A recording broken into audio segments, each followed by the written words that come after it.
Je vous souhaite la bienvenue à l'enregistrement de ce DVD aujourd'hui. Mon nom est Mario Massicotte et nous voulons parler d'une question qui est souvent posée, souvent demandée. Peut-on déterminer une date précise pour l'enlèvement de l'Église? Ben voilà certainement une question de grand intérêt pour beaucoup de personnes, puisque, comme j'ai mentionné, elle est demandée souvent. Et bien sûr, par le passé, plusieurs prédicateurs ont fixé une date pour l'enlèvement de l'Église, mais malheureusement, ils se sont tous trompés. Et on veut savoir qu'est-ce que la Bible dit à ce sujet. Est-ce qu'on peut prédire de façon précise une date pour l'enlèvement de l'Église? Certaines personnes ont osé fixer une journée précise, une année précise. Et je me souviens qu'il y a très longtemps, alors que nous enregistrions les émissions de télévision au centuple dans les studios de Huntley Street à Toronto, c'était en 1988, et il y a quelqu'un qui avait écrit un livre aux États-Unis qui s'intitulait ainsi « 88 raisons pour lesquelles l'enlèvement de l'Église aura lieu en 1988 ». Et il avait spécifié un mois et une date de cette année-là, comme devant être la journée, le mois et l'année de l'enlèvement de l'Église.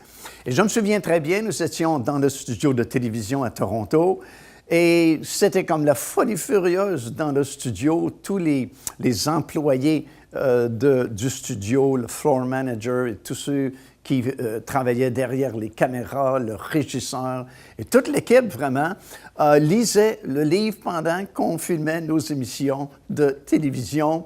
Et ils étaient persuadés que cet homme-là avait raison parce qu'il avait mentionné dans son livre 88 raisons, imaginez, avec des versets bibliques, bien sûr, pour l'appuyer, comme de quoi l'enlèvement de l'Église aurait lieu à l'automne de cette année-là.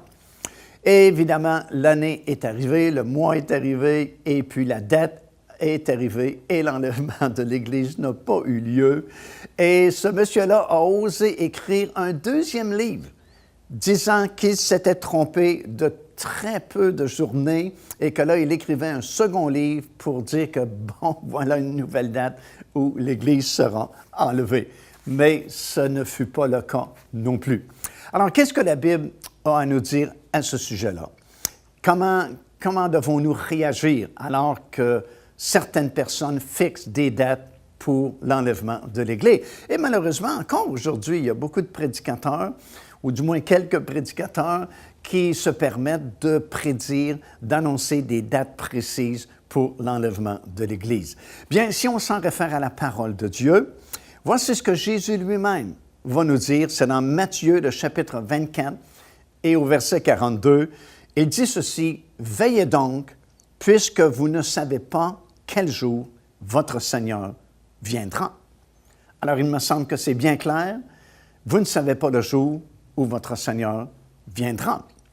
Donc, on ne peut pas prédire une journée précise, un mois précis et une année précise pour le retour du Seigneur Jésus-Christ.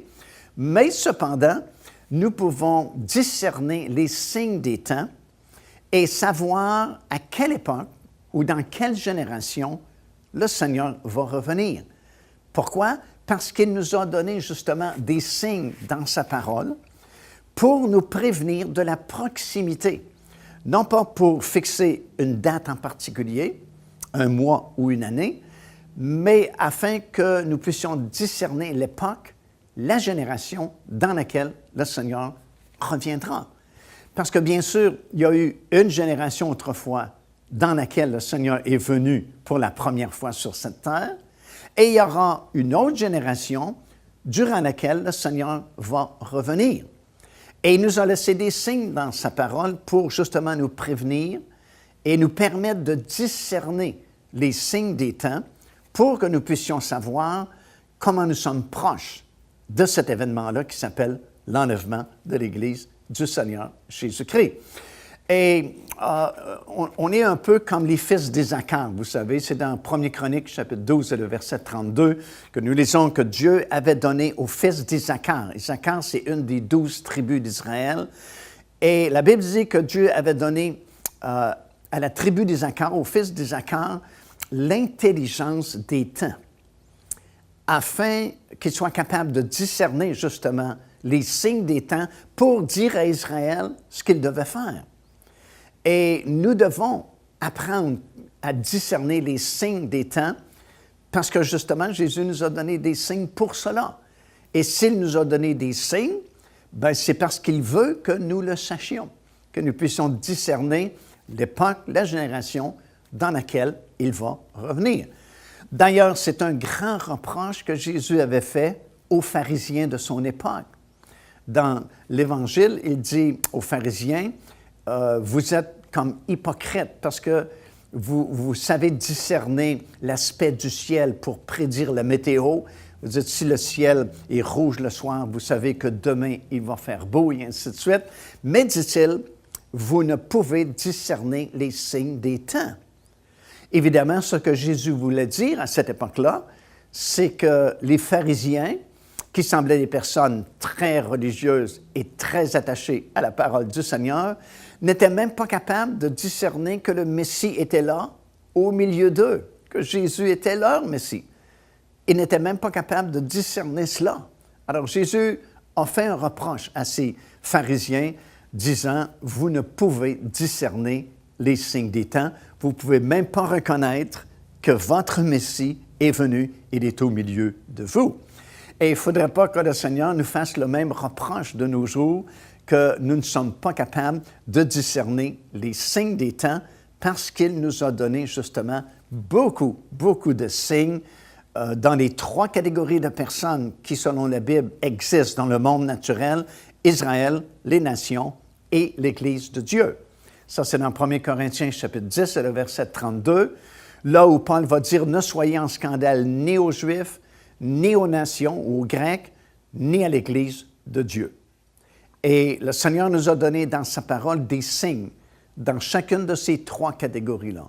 Il y a des signes concernant Israël, des signes concernant les nations du monde et des signes concernant l'Église de Dieu, l'Église du Seigneur Jésus-Christ. Et ces signes-là ont été donnés pour nous permettre justement de discerner les temps où nous vivons et connaître la proximité du retour de notre Seigneur Jésus-Christ.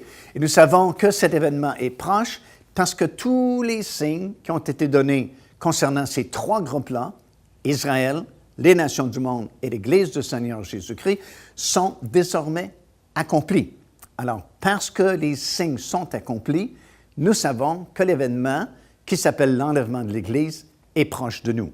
Même si on ne peut pas, selon la Bible, fixer une date précise, un mois précis et une année précise, néanmoins, nous savons que nous sommes proches de cet événement-là parce que nous voyons les signes. Et quand je prêche et j'enseigne sur ce thème-là, je donne toujours cet exemple-là qui est très simple, très facile à comprendre. Et c'est comme si vous voyagez dans votre voiture sur une petite route de campagne et soudainement vous voyez un panneau.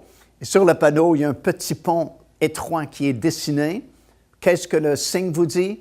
Il y a un pont étroit qui est proche de vous.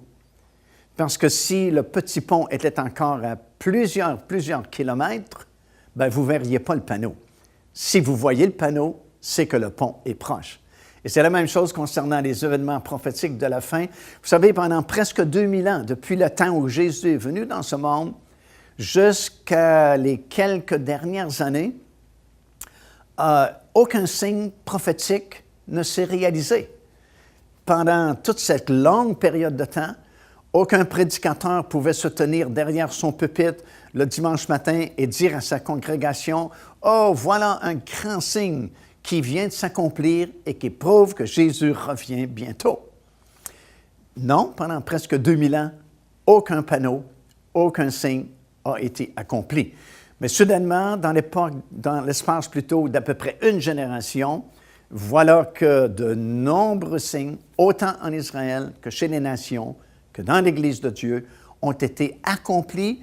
Et de nos jours, il ne se passe pas vraiment beaucoup de semaines sans qu'on dise « Oh, voilà un autre signe qui vient de s'accomplir et qui prouve que nous sommes très proches de ce grand événement-là, qui est l'enlèvement de l'Église du Seigneur Jésus-Christ. » Alors, si nous ne pouvons pas fixer une date précise, une journée précise pour l'enlèvement de l'Église. Nous savons néanmoins que c'est très proche et qu'en fait, nous sommes la génération dans laquelle le Seigneur va revenir. Et à part ceux qui ne croient pas tout simplement à un enlèvement, parce qu'il y a des gens qui ne croient pas tout simplement qu'il y aura un enlèvement, parmi les chrétiens, dans plusieurs églises, plusieurs dénominations, on ne croit tout simplement pas qu'il y aura un enlèvement. Mais parmi tous ceux qui croient à la parole de Dieu, comme le texte évidemment classique est celui de 1 Thessaloniciens chapitre 4, des versets 15 jusqu'à 18, où ça dit de façon très claire, très précise, qu'il y a une trompette qui va sonner un jour, un signal donné à la voix d'un archange, au son de la trompette de Dieu. Les morts en Christ vont ressusciter premièrement, et nous qui serons restés vivants à cette époque-là, nous serons tous changés dans un instant, dans un clin d'œil, et nous allons monter dans les airs à la rencontre du Seigneur. Alors, tous ceux qui croient à ce texte-là, et évidemment plusieurs autres qui nous sont donnés aussi dans les Écritures, bien, parmi tous ces gens-là, il y a trois possibilités, trois croyances différentes, si vous voulez. Certains groupes affirment que l'Église sera enlevée après les 7 années de tribulation. Un autre groupe affirme que non, l'Église va traverser une bonne partie des 7 années de tribulation, et ce n'est qu'au milieu, au son de la dernière trompette, 7e trompette, qu'ils identifient, que l'Église sera enlevée. Et d'autres encore disent non, c'est avant ou au début des 7 années de tribulation que l'Église sera enlevée. Tout d'abord, on va établir qu'est-ce que c'est les tribulations. On parle souvent de 7 années de tribulation. On parle souvent de tribulation de la fin ou tribulation mondiale avant le retour physique et littéral du Seigneur Jésus-Christ sur la terre. Et puis, on veut comprendre exactement qu'est-ce que c'est cette période-là qu'on appelle les périodes de tribulation. Premièrement, il n'y a jamais eu de tribulation mondiale, c'est-à-dire partout en même temps. Mais il y a toujours eu des tribulations. Dans l'Évangile de Jean, le chapitre 16 et au verset 3, Jésus lui-même va dire « Dans le monde, vous aurez des tribulations, mais prenez courage parce que j'ai vaincu le monde. » Alors, c'est impossible de ne pas avoir de tribulation dans ce monde, parce que c'est un conflit entre deux royaumes. Il y a deux royaumes qui coexistent présentement, et ça va en être comme ça jusqu'au retour du Seigneur Jésus-Christ. Royaume des ténèbres, qui est animé par Satan lui-même et ses anges déchus et ses démons, et le royaume de Dieu, royaume de lumière, qui existe également. Et il y a un conflit entre les deux. Vous ne pouvez pas être dans les deux royaumes en même temps. Et ça prend un miracle pour passer du royaume des ténèbres au royaume de la lumière de Dieu. Ce miracle-là s'appelle la nouvelle naissance. Et la nouvelle naissance, c'est le miracle que Dieu fait lorsqu'une personne se repent, reconnaît qu'il est pécheur et accepte le seul sauveur, le Seigneur Jésus, comme son Seigneur et son sauveur. Alors à ce moment-là, il change de royaume. Il n'appartient plus au royaume des ténèbres de ce monde, mais il est transporté dans le royaume de Dieu. C'est ce que Paul enseigne dans la parole du Seigneur, dans l'épître de Paul, justement, aux Colossiens, alors qu'il va dire dans le premier chapitre, « Rendez grâce au Seigneur de ce qu'il vous a délivré de la puissance ou du royaume des ténèbres et vous a transporté dans le royaume du Fils de son amour. » Alors, tant et aussi longtemps que Jésus ne sera pas revenu sur cette terre et n'aura pas établi son royaume, il va y avoir un conflit entre le royaume des ténèbres et le royaume de la lumière, le royaume de Satan et le royaume de Dieu. Et à cause de cela, il y aura des tribulations pour les enfants de Dieu. Il y aura des luttes, il y aura des combats, parce qu'on est en guerre vraiment. Les deux royaumes s'affrontent présentement. Alors, le Seigneur nous a prévenus que nous aurons des tribulations, mais de prendre courage parce que Jésus a vaincu le monde et si nous demeurons en lui, nous allons vaincre également. Et comme ça dit dans l'Épître de Jean, la victoire qui triomphe du monde, c'est notre foi. Lorsque nous plaçons notre foi dans le Seigneur Jésus-Christ, bien, malgré les tribulations, malgré les luttes, les épreuves, les combats, nous sommes toujours plus que vainqueurs parce que Jésus-Christ a déjà remporté la victoire pour nous. Et si notre foi est placée en lui, bien, nous devenons plus que vainqueurs dans toutes ces choses, comme dit l'apôtre Paul, en Jésus-Christ. Mais, comme j'ai mentionné il y a quelques instants, malgré le fait qu'il y a des tribulations dans la vie, il n'y a jamais eu une tribulation qui affecte tout le monde en même temps.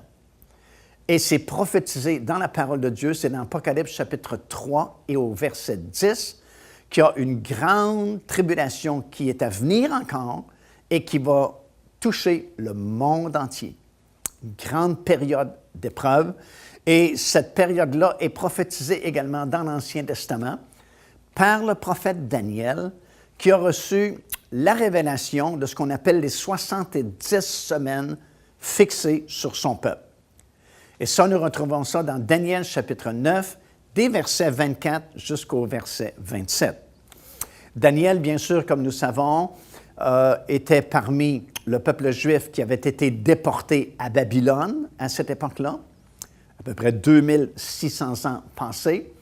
Nabuchodonosor, qui était roi de Babylone, avait envahi Israël, détruit la ville de Jérusalem, s'était emparé des objets précieux du temple à Jérusalem, avait détruit le temple, avait emporté tous ces objets-là à Babylone, et le peuple avait été déporté. Et certaines personnes qui semblaient très intelligentes avaient été choisies, sélectionnées pour faire partie du conseil des anciens, des sages et des magiciens qui conseillaient le roi de Babylone, Nabuchodonosor.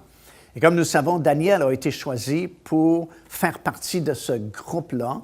Et c'est alors que Daniel était à Babylone que Dieu vraiment s'est révélé à lui par des visions et lui a donné plusieurs révélations, justement, interprétations de certains songes que Nabuchodonosor avait fait, et ainsi de suite.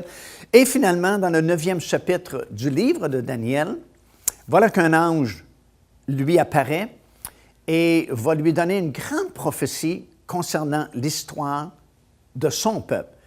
Et l'ange va dire à Daniel, 70 semaines ont été fixées sur ton peuple.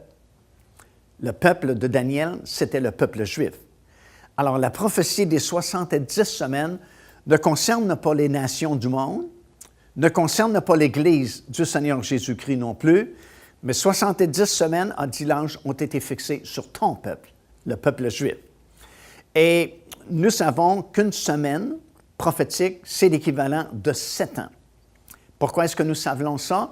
Bien, à cause du contexte, tout simplement. Parce que dans le texte original en hébreu, c'est 7 de 7. Alors, ça peut être 7 jours, ça peut être 7 semaines, ou ça peut être 7 années.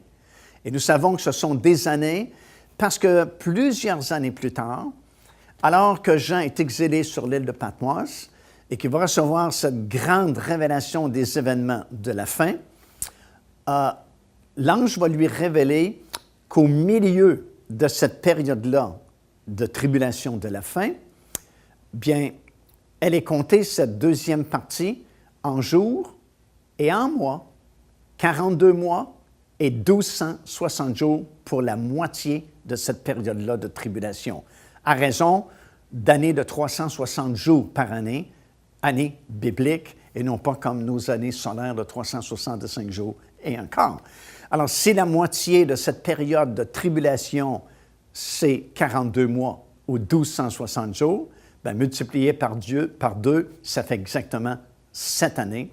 Alors, c'est pourquoi on sait que c'est 70 semaines de 7 années par semaine. Une semaine représente, autrement dit, 7 années.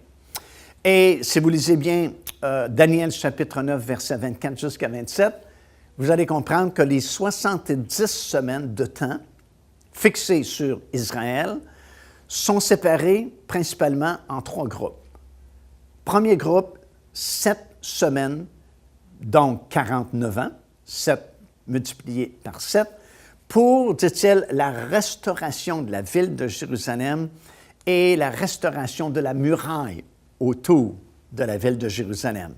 Et ces 49 années ont comme point de départ le 3e décret. Alors, il faut faire attention ici parce qu'il y a eu 3 décrets différents alors que Daniel a reçu cette révélation-là. Il y a eu par après 3 décrets différents et c'est à partir du 3e décret que cette période-là de 70 semaines va débuter. Et il y a une première partie, comme je mentionnais, de 7 semaines, donc 49 ans, pour la restauration de la ville de Jérusalem et la reconstruction de la muraille, suivie d'une autre deuxième période de 62 semaines, de 7 années chacune, donc 434 ans, jusqu'au Messie. Alors, à partir du tout début, à partir du 3e décret, alors qu'on a commencé à calculer cette période de 70 semaines de temps, si on ajoute les 62 semaines que je viens de mentionner, on a un total de 483 ans à partir du 3e décret jusqu'à la venue du Messie. Et certaines personnes ont fait tout le calcul et les calculs pour bien comprendre et bien calculer cette longue période de temps et on arrive exactement à la journée où Jésus, monté sur un âne, a traversé la vallée du Cédron pour se présenter officiellement comme roi à Israël. Alors, c'est vraiment une prophétie très précise et très exacte. Puis, il y a une 3e et dernière période de 1 semaine, donc 7 années, qui va débuter par la confirmation d'une alliance entre Israël et plusieurs autres pays pour une durée d'1 semaine prophétique ou 7 années, qui va compléter la grande prophétie de l'histoire d'Israël depuis la déportation à Babylone jusqu'au retour du Messie à la toute fin, lorsque ses pieds se poseront sur le sommet de la montagne des Oliviers. Et ce que Daniel ignorait à l'époque, et de toute façon, tous les anciens prophètes, tous les prophètes de l'Ancien Testament ignoraient également, c'est l'histoire de l'Église. Parce que l'apôtre Paul va nous expliquer que c'était un mystère caché de tous les temps.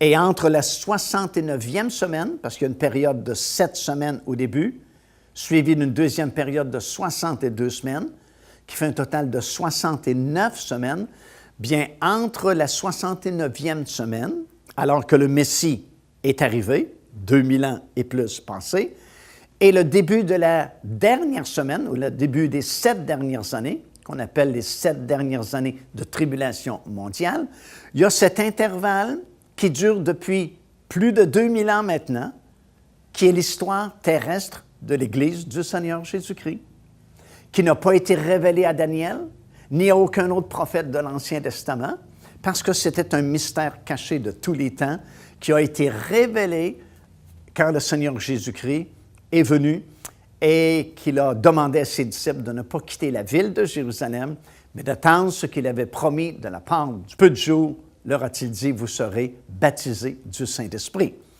Et effectivement, 10 jours plus tard, lorsque la fête de la Pentecôte fut pleinement arrivée, le Saint-Esprit est descendu du ciel et il est entré dans cet appartement que nous appelons la chambre haute, alors que 120 disciples du Seigneur étaient réunis.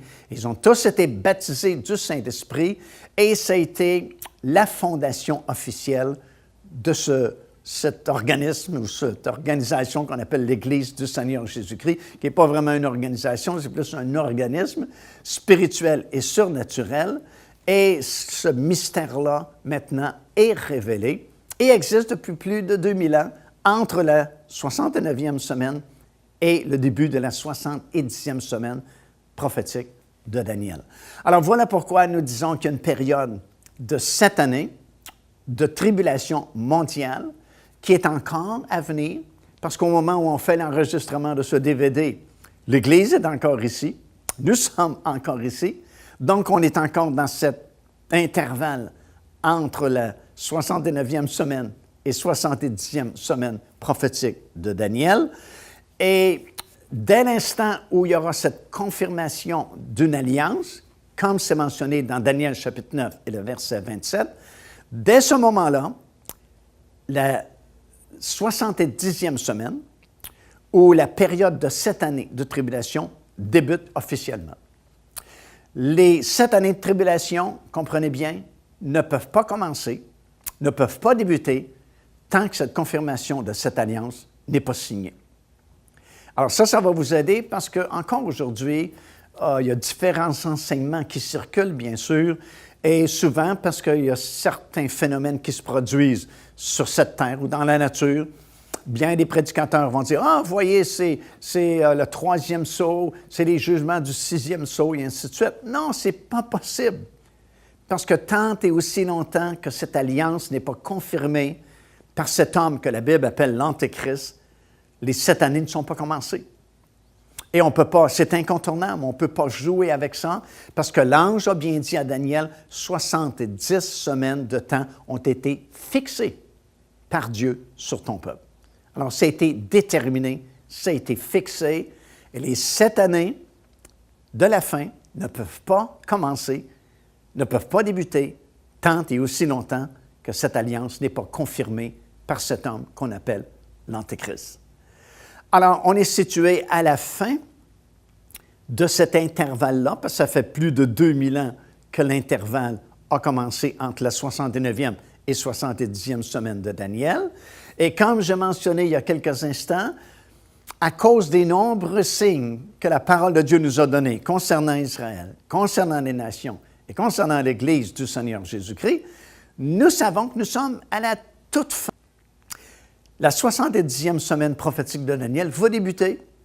Une alliance va être confirmée au Moyen-Orient et c'est le début de 7 années de tribulation qui vont se terminer par le retour, cette fois-là, physique et littéral du Seigneur Jésus-Christ avec tous ses rachetés sur le sommet de la montagne des Oliviers qui est en face de la ville de Jérusalem. Et Zacharie le prophète dit bien dans le chapitre 14 que nous allons revenir avec lui, que le Seigneur va venir avec tous ses saints. Alors, pour que nous puissions revenir avec lui, il faut d'abord être parti, avoir été enlevé préalablement, parce qu'on ne peut pas revenir avec lui si préalablement nous n'avons pas été enlevés avec lui. Et c'est pourquoi, comme on le prêche souvent, il y a 2 phases au retour du Seigneur. Première phase, selon Paul, dans Thessaloniciens, il ne vient que dans les airs. Ses pieds ne toucheront pas à la terre dans la première phase, mais il ne vient que dans les airs et c'est nous qui montons à sa rencontre dans les airs.